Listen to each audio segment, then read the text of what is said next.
Okay mga kahabi, sa muli po, ini-invite ko po kayo na manood po sa aking in-upload na video po. Sa ngayon, gusto ko pong panoorin niyo po ito mula sa umpisa hanggang sa katapusan upang kapulutan niyo din po ng aral ang nangyaring ito po sa aking mama. Bigla ang pagkaka-hospital po niya dahil sa saglit na nawala po ang kanyang memory. At kung ano po ang naging dahilan, yan po ang alamin niyo po mga kahabi. Ini-invite ko po kayo na panoorin po ang aking video mula sa umpisa hanggang sa katapusan po. Ayan, yan po ang aking i-share naman na video sa inyo ngayon mga kahabi. Sana kapulutan niyo po ng aral mga kahabi. Sa ngayon po ang aking mama ay palabas na ng ospital. Siya po ay magaling na mga kahabi. Sana po niyo pong panoorin mga kahabi. Narito po ang aking video.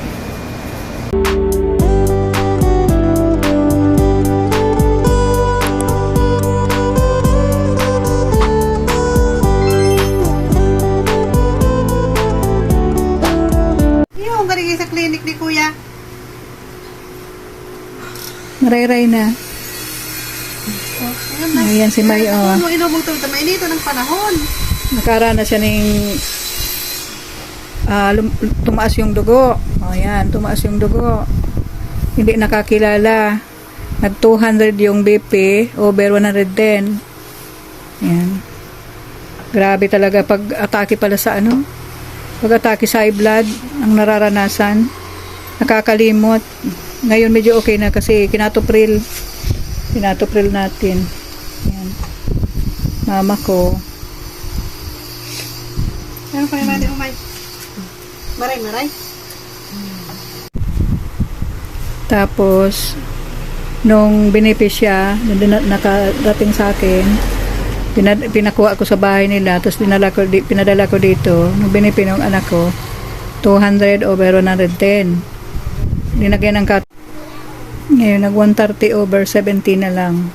Ayan. Grabe, tridor talaga ang high blood. Ano nangyari sa Nakailang ulit na siyang tanong na kung ano nangyari sa kanya. Tapos hindi ka naman daw di ka man daw arang kimalay. Kaso, yung naghuhugas ka ng pinggan, pagkatapos iniwanan mo yung paghugas mo, pagkatapos, nagupo. Nako, mga kahabi, ang mama ko, nakailang tanong na, sinasagot namin, always rin ang tanong, sinasagot namin, hindi na, nakakalimutan yung aming mga sagot, magtatanong na naman ulit. Diyos ko, naging resulta ng atake sa high blood. Yan. Hindi ka naman daw nawalan kay Malay. Hindi ka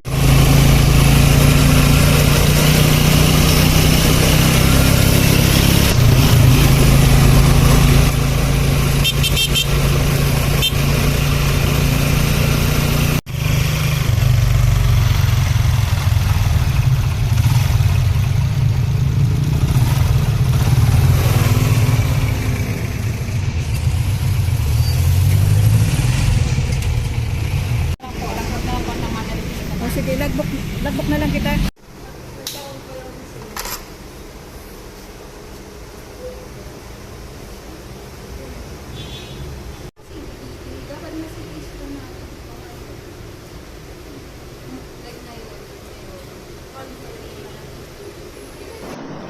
Grabe, mga kahabi, sobrang nalungkot at napaiyak pa ang mama ko dahil sa nangyari sa kanya.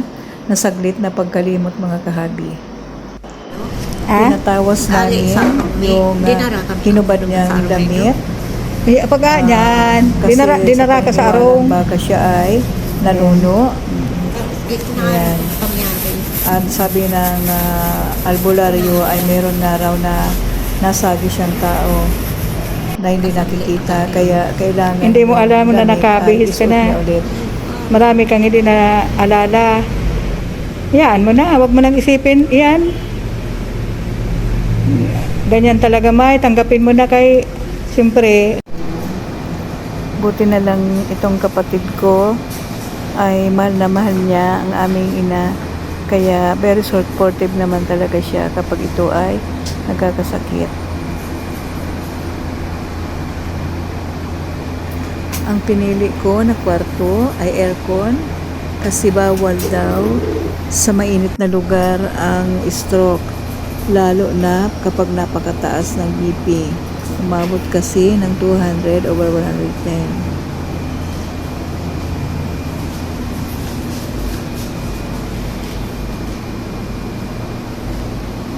Kumusta na pagbati mo?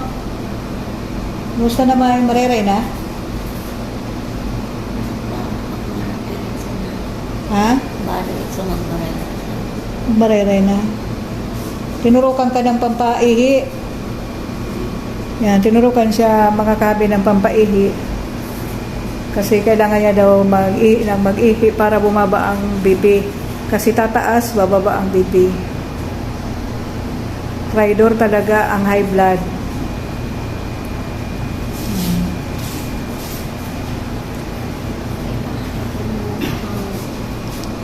Ang naaalala niya, hindi pa daw siya nag-aalmusal. Hapon na ngayon, nung dumating ka sa bahay, doon kita binigyan ng pang-almusal mo sa katanghalian. Sa bahay na, kaya hindi niya naalala. Hindi niya naalala na nag-almusal na daw siya. Kasi bago kasi siya atakihin, yan. Oo. Siguro hindi nakapag-almusal. Siguro hindi ka nag-almusal bago ka inatake.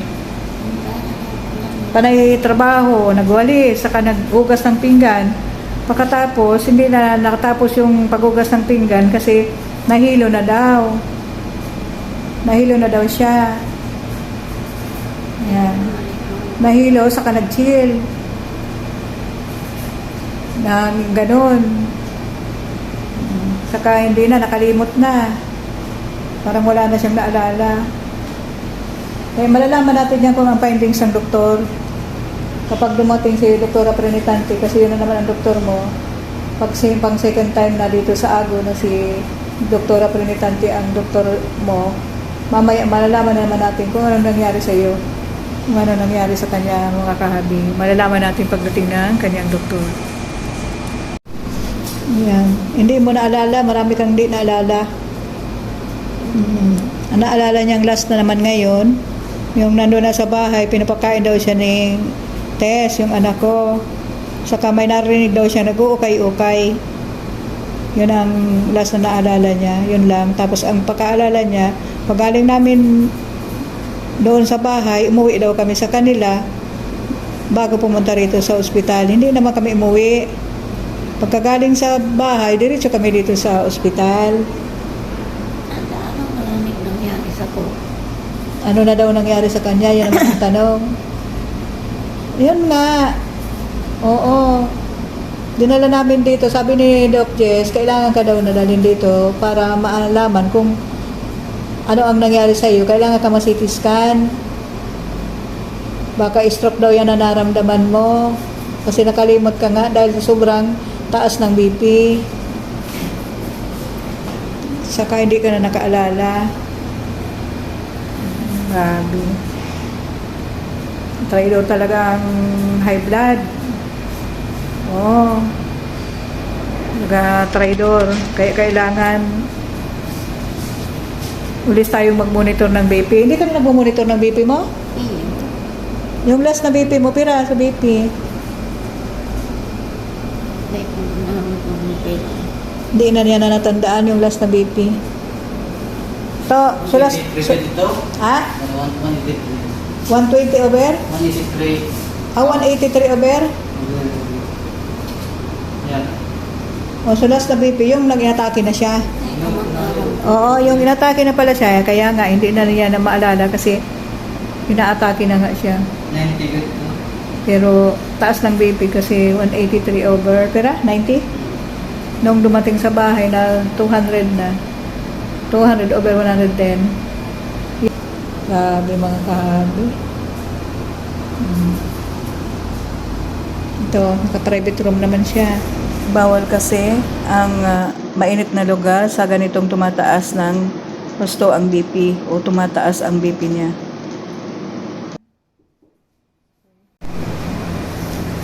Yan mga kahabi, may pumunta ditong nurse. Ang request daw ay CT scan. Yung CT scan daw, ang pinakamura sa Tanchuling ay 6,000 pesos. Kailangan daw talagang ma-CT scan si mama ko. Siguro para malaman kung ano ang status ng kanyang pagtaas ng kanyang BP sa utak. Sa utak yata. CT scan sa brain. 6,000. Yan. Ngayon, yan. Kapag nakaprovide na kami, mas madali man daw ang pagpa-schedule. Sige. Update ko kayo mga kabi pag na-CT scan na sa mama ko. At malalaman natin kung ano ang result. Bad lamang. 24 hours dad yan kung ano. Meron ka lang, kailangan sa Kung dahil madadara sa result, 24 hours sa kakuhaan duman. Pwede sa aga or ano. Tani ba nga ni 3 days? Sa kanaraman ang result. sige na lang. Buminaba na yung BP niya ngayon, 130/70. Yung ano.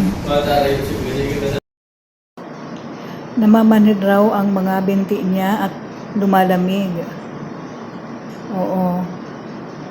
Saka napakasakit daw ng tuhod niya. Yan ang iniinda ngayon. Buti na lamang mga kahabi at hindi si mama ko pinapabayaan ng mga nag-a-assist na mga nurses at doktor dito sa Ago. Panay binibisita itong aking mama dito sa kanyang room. Ayan, chinecheck ang temperature, blood pressure. Ayan.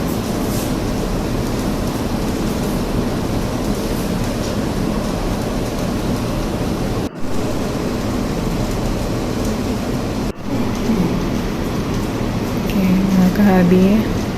Salamat sa Diyos kasi medyo okay na ang mama ko. Ang BP niya ay bumaba na. 130/70 na lang. Ayan. Mag-atorbasati naman siya. 8 o'clock. Magkaon ka na muna, May. Tayo inipiga, inom, inipakakaon. Oo, kaon ka na. 10 o'clock. 10 o'clock in the evening ay pumunta kami sa Daraga Doctors Hospital para doon na i-CT scan ang aking mama.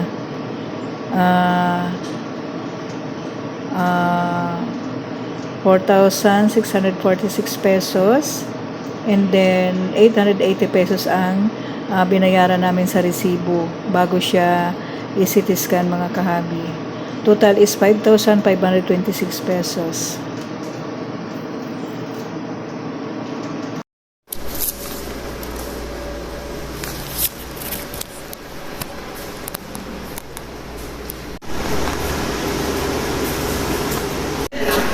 Okay.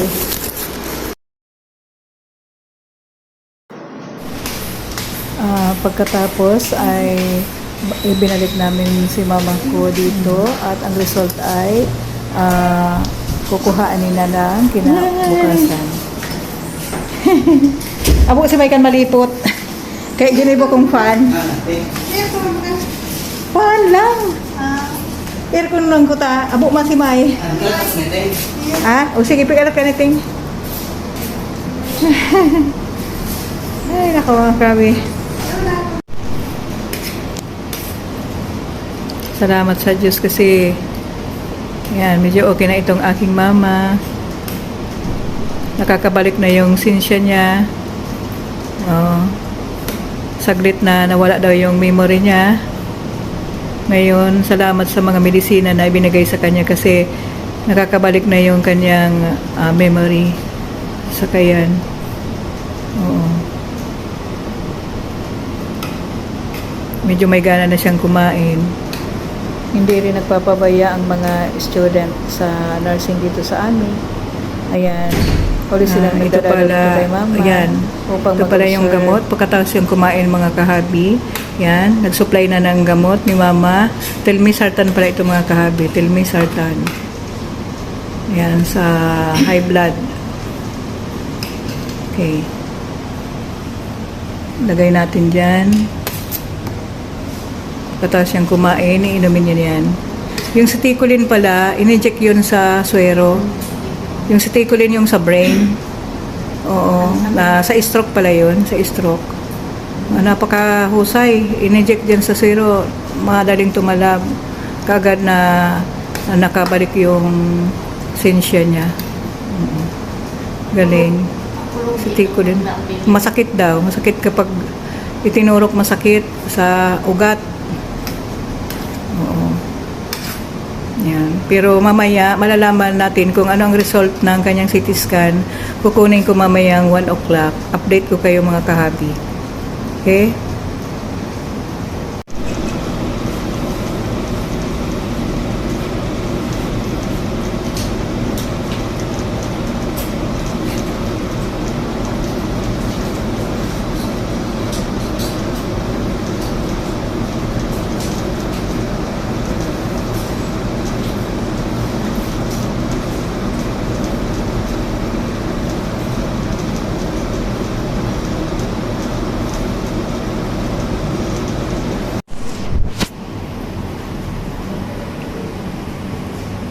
Okay, mga kahabi. Grabing tulog ng mama ko. Matapos maturukan siya ng ceticolin, yung para sa stroke, ay grabing tulog. Nakailang bisita na yung mag-check ng kanyang BP, and then subalit hanggang ngayon ay tulog pa siya. Pero hayaan natin mga kahabi para makapagpahinga na ang kanyang isip.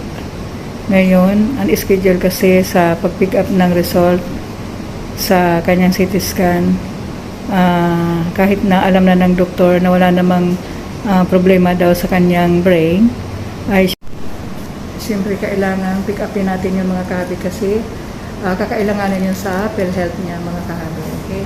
Punta tayo sa Daraga Doctors Hospital. Yan, maiwan sa mama ko, yung kapatid ko. Siya ang mag-aalaga abang wala ako. Okay, mga kahabi, punta tayo sa Daraga Doctors. Pagdating ko sa Daraga Doctors, ay dodiretso ako sa daang ito. Oo. Dito kasi ang daan pupunta doon sa CT scan room. Yan. Ang oras kasi ng release ng CT scan result ng mama ko ay 1 o'clock. Kailangan before 1 o'clock ay nandun na ako mga kahabi. Yan, tamang-tama. Pagdating ko ay nandyan na yung magre-release ng mga result ng CT scan. Yan mga kahabi.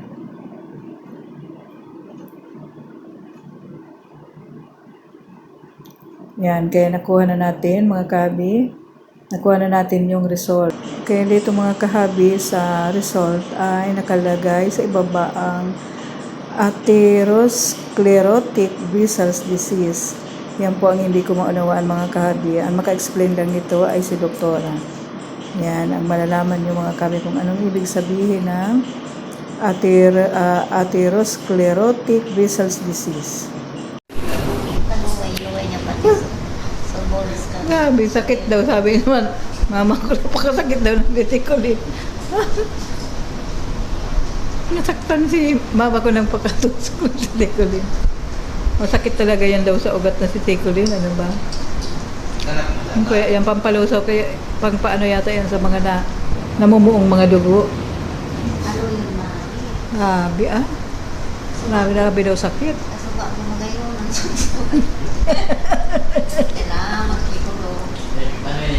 Ayun.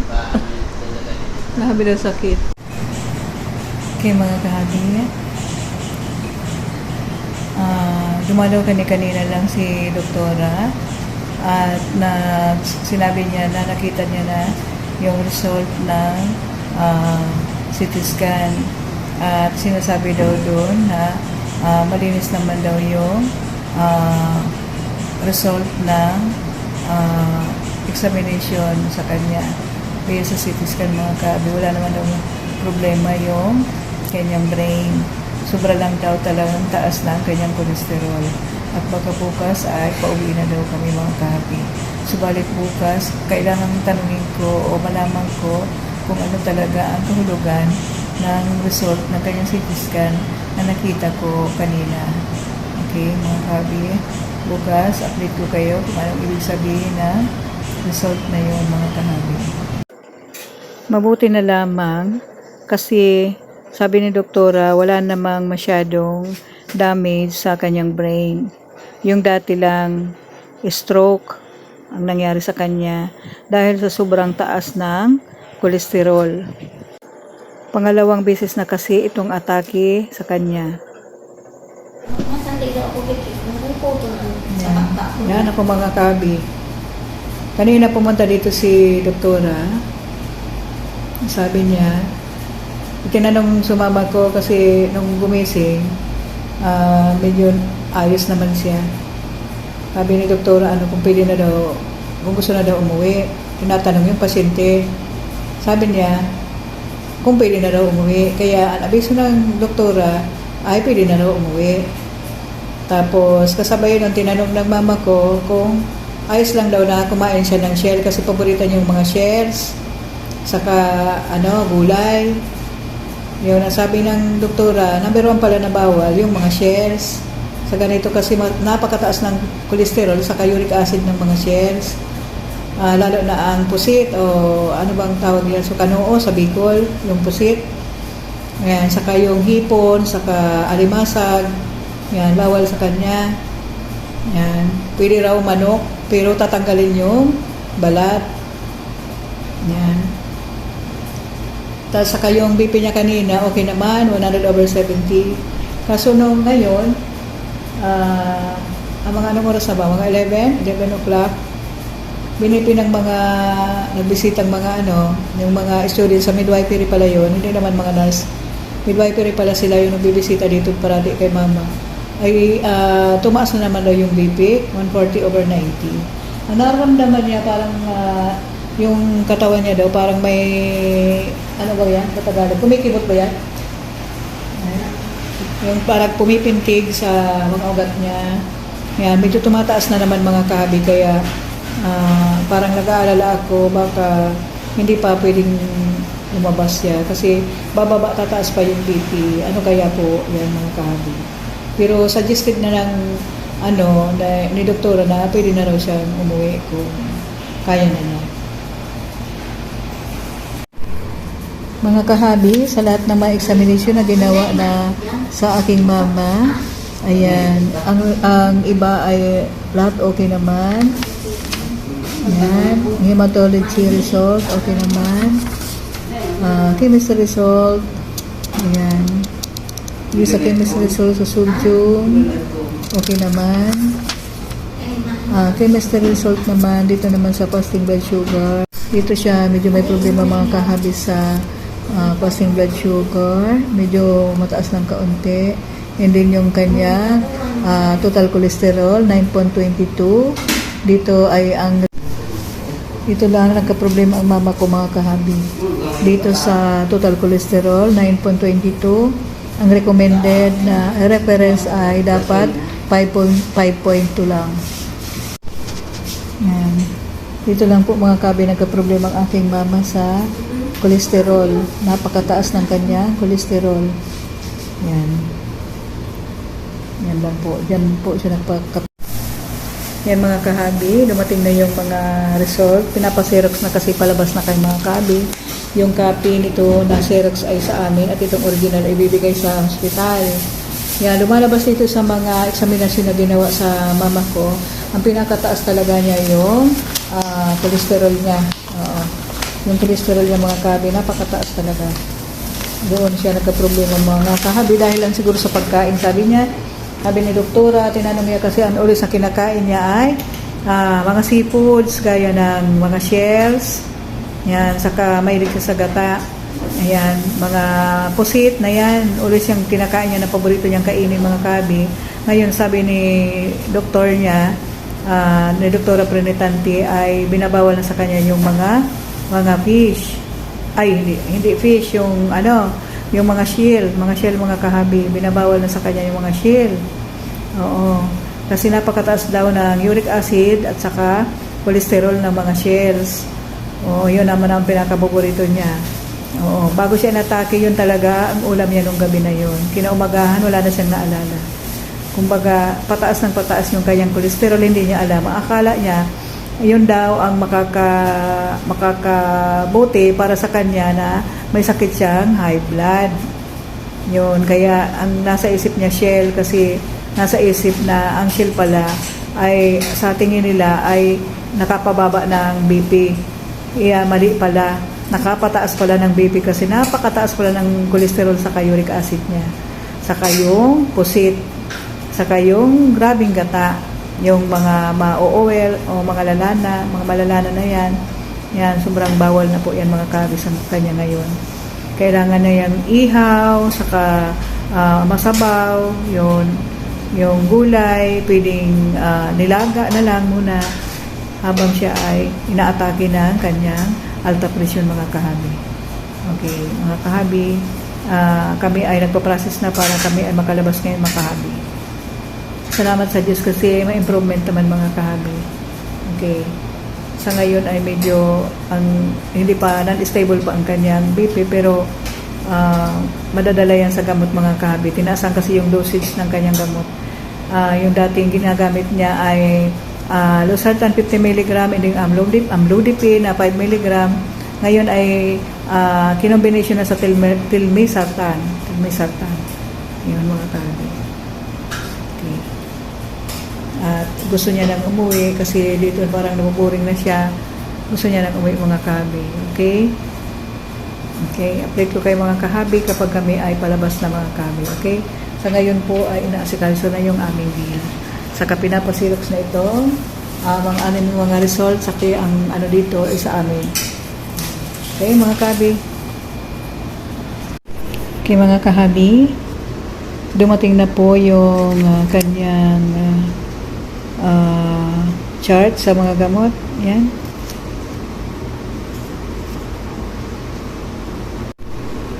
Okay, mga kahabi, dumating na po yung home medication niya, yung mga reseta. Ayan. Okay, nandito na po yung reseta mga kahabi. Ayan. Telmisartan. 150 pesos. Yan, good for 3 months. Telmisartan yung sa high blood ito mga kahabi. Clopidogrel 150. Ito ay pampalusaw sa dugo. Yan mga kahabi, clopidogrel. Atorvastatin. Ito yung atorvastatin. Ito ang tutunaw sa lahat ng kanyang mga kinain na may cholesterol. Yan. Febuxostat sa uric acid. Yan mga kahabi. Pauwi na po kami.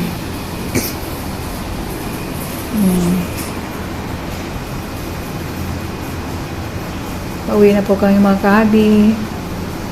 Yan, sana kapulutan nyo na naman ito o ng aral na nangyari sa aking mama. Yan. Yung mga mahilig sa shells dyan. Yan. Kapag may sakit kayong high blood, wag muna kayong kumain. Yan. Bawal pala talaga yung mga shells, mga seafoods, gaya ng mga alimasag, hipon, and then pusit. Kapag may high blood, wag na munang kakain. Palipasin na muna. Kapag bumaba na yung BP, saka na siguro kakain. Kapag nakikita nyo pataas na yung BP nyo, wag na muna kayong kakain. Yan ang hindi alam namin. Ang akala ako kasi, yung shell ay nakapampababa ng BP. Yung pala ay napakataas pala ng cholesterol niyan sa uric acid. Yan, itong mama ko napakailig kasi sa seafoods.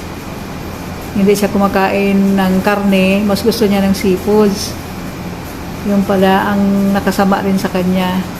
Nagka-uric acid pa siya, sumasakit yung tuhod niya. Yan mga kahabi, hanggang dito na lang po mga kahabi. Okay po mga kahabi. hanggang dito na lang po muli ang aking may share sa inyo mga kahabi. Base po ito sa tunay o totoong nangyari po sa amin ngayon naging experience. Dito po sa pagkakasakit ng aking mama, nasaglit po siyang nawala sa kanyang sarili at wala po siyang maalala mga kahabi. Yan po ay dahil sa sobrang pag-iingat niya sa pagkain ng mga makolesterol. Subalit, hindi niya alam na yung palang ipinalit niya sa sinasabi niyang karne. Takot na takot niyang kumain ng karne. Kaya ang pinalit niya ay ang seafoods. Hindi namin alam na ang seafoods pala ay mas mataas ang uric acid saka cholesterol. Yan ang sabi ng doktora niya. Oo. Kaya binawal ni Doktora Trinitante ang seafood sa kanya ngayon mga kahabi. Lalong-lalo na ang mga shells. And then, mga pusit na yan. Yan, mga crabs. And then, hipon. Bawal po mga kahabi. Kaya, sa aming natutunan naman mga kahabi, may bago naman kami ma-share sa inyo mga kahabi. True to life story po ito mga kahabi. Hindi po ito gawa-gawa lamang po mga kahabi. Yan ang aming ma-share. Yung mga mahilig po sa mga shells dyan, sa mga seafoods. Hinay-hinay po kayo sa pagkain ng seafoods.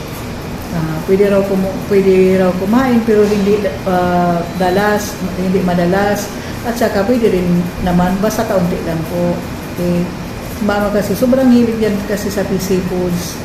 Kaya ganyan po ang nangyari sa kanya. Pero ngayon po ay okay na po siya. Kaya salamat sa mga medisina na binigay sa kanya. Napakagaling ng doktor talaga na si Doktora Trinitante.